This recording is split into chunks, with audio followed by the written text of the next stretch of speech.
Hey everyone, this is Asmita, and today we are going to be pouring into these color shift mandala coaster molds that I did the other day on my live session. So I used various color shift pigments from Eye Candy, and I brushed all the micas one by one carefully, and in between I just cleaned it up if I messed up anywhere. So all these 4 coaster molds and the tray mold, these are done the same way. The molds are from Resin World Official, and the pigments I used are Eye Candy. I'm also going to be using my mica epoxy from Total Boat, and I will be using my Ninja Black from Eye Candy Pigments. In addition to all this, we also need a heat gun, and the heat gun that I use is the Wagner.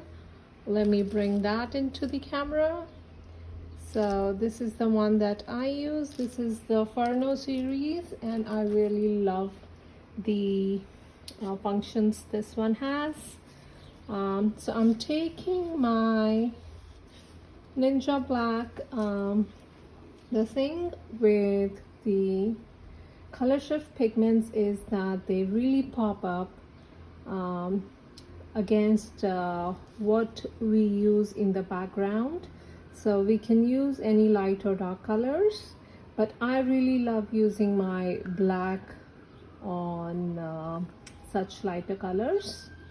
I also have my extra pigments brushed into this small mold so that we can use these as magnets or any other small pretty little gifts.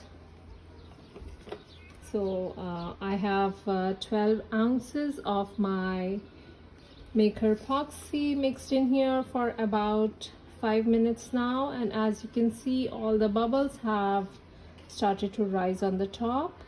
But now I'm going ahead and pouring in my Ninja Black pigment into this. We'll do this slowly so that we know that we do not add too much pigment. So I will just lift this up and let's mix it.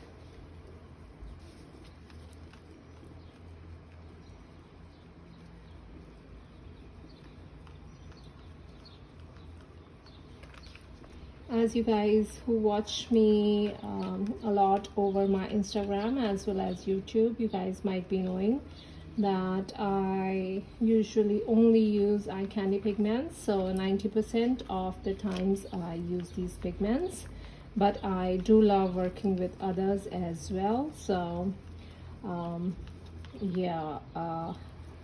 I highly recommend them, and I do have a coupon code with the Eye Candy, so you can use my coupon code for getting 15% off on your total order.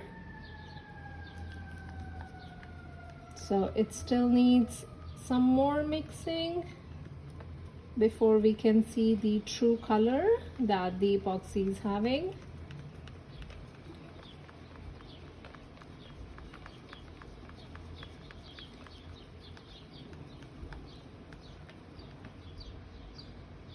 So as you can see, it is still pretty transparent, and here I will go ahead and use some of my inks. So let me grab my black ink.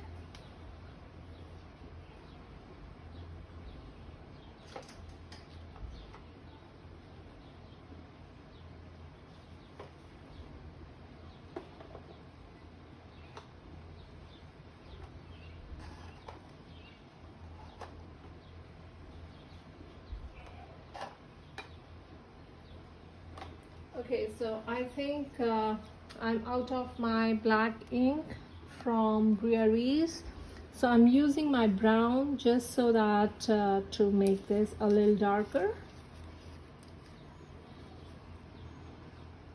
it really doesn't matter because I only want to make my resin a bit opaque, so I will show you how this will look. You can see on the sides the ink has started to mix into our epoxy.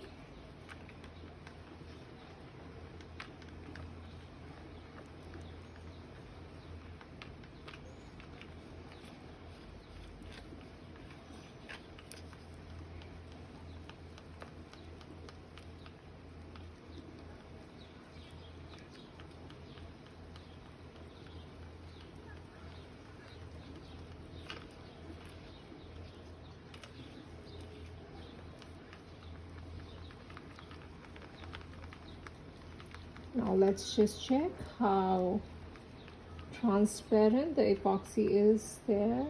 So yeah, as you can see, now it has more of that brown gray tinge, so I'll be going ahead and adding a little more of my Ninja Black.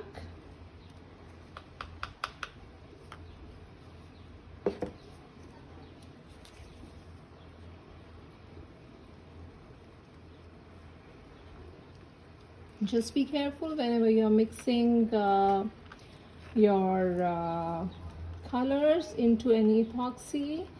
Do not go more than 10% because it might make it difficult for your epoxy to cure properly. So my tested process says that I go almost 10% of the total weight of the epoxy as far as the colorants are concerned, and it lends me good results. So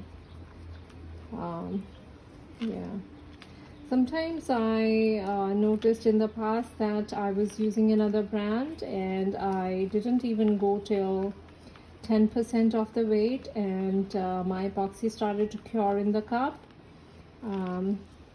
So each brand behaves differently with your epoxy brand. See how shiny this looks, and you will see that now we have negligible amount of bubbles in the epoxy.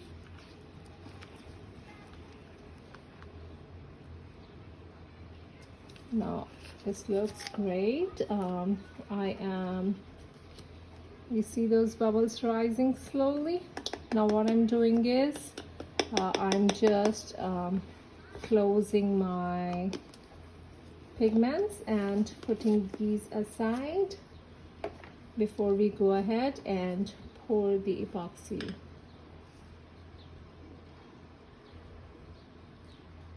By this time you are seeing that whatever bubbles are left inside there are popping on their own, but before pouring it I have another process to follow. So I have my heat gun here and the default setting is 650. I'm going to decrease that.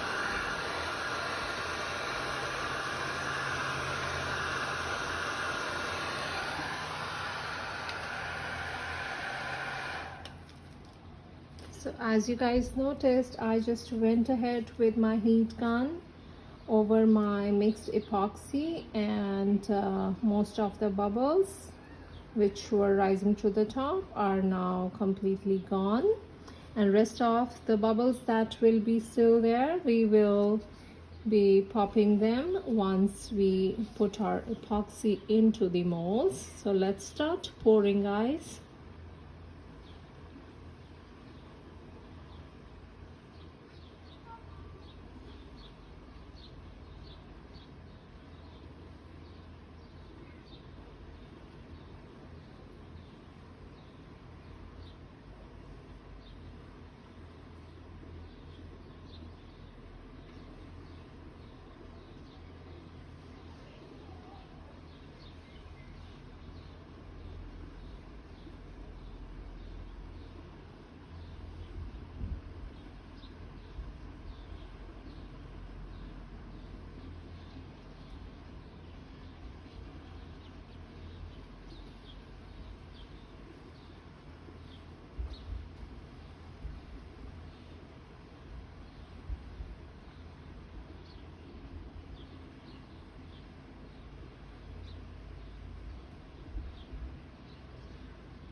So now we have our molds filled with epoxy, and what I'm going to do now is, let me focus it back so that you guys can see completely how these look. I'll be leaving these for curing for about 24 hours, and I will just cover them with a cardboard box so that no dust particles settle on this. And slowly now I'll go ahead and pop those bubbles with my heat gun.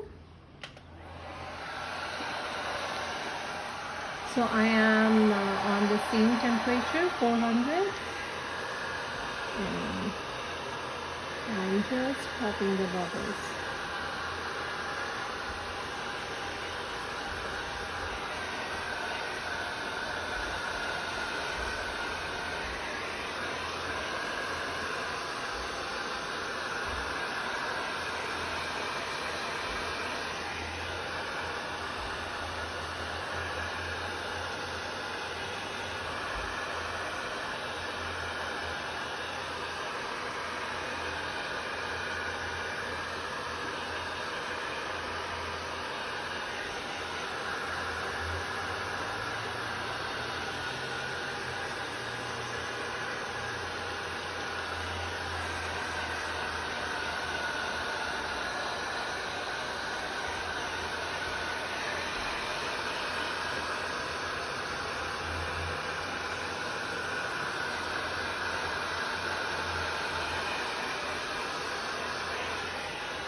Okay, so now I do not want to overwork my epoxy. I will leave these to settle for about 10-15 minutes, and I will come back here and see if I still need to pop any bubbles with my heat gun.